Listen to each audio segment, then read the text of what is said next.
月3日，王毅在出席东亚合作系列外长会议期间会见了土耳其外长。会议期间，双方就两国双边关系和外交事宜进行了讨论。王毅对土耳其提出的派代表团访问所谓新疆事宜，能够同中方保持沟通。王毅表示，欢迎土耳其代表团访问新疆。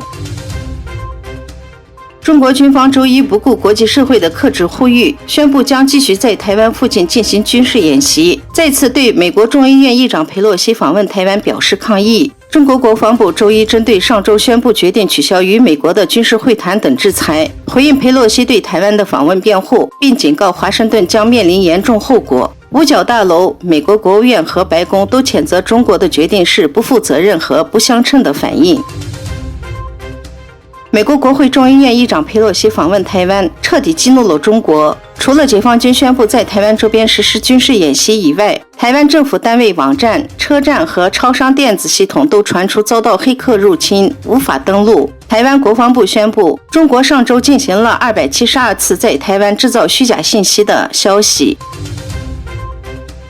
乌克兰核能监管机构周一指责俄罗斯在核电站地界埋设地雷，并诱使乌克兰军队发动攻击。该核电站共有6个反应堆。该机构称，袭击发生后，该核电站的工作人员上周被迫关闭了其中1个反应堆。在乌克兰和俄罗斯继续对欧洲最大的核设施发动炮击一事相互指责时，联合国秘书长警告称，任何对核电站的攻击行为都形同自杀。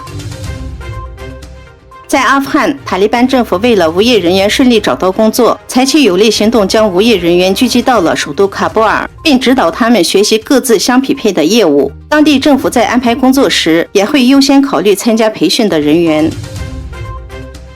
瑞士政府发表声明，支持在土耳其的协调下，为解决乌克兰和俄罗斯战争后的全球粮食危机而进行的粮食运输。声明中强调，黑海谷物倡议的实施对全球粮食安全至关重要，将会为所需要的社区提供极大的帮助。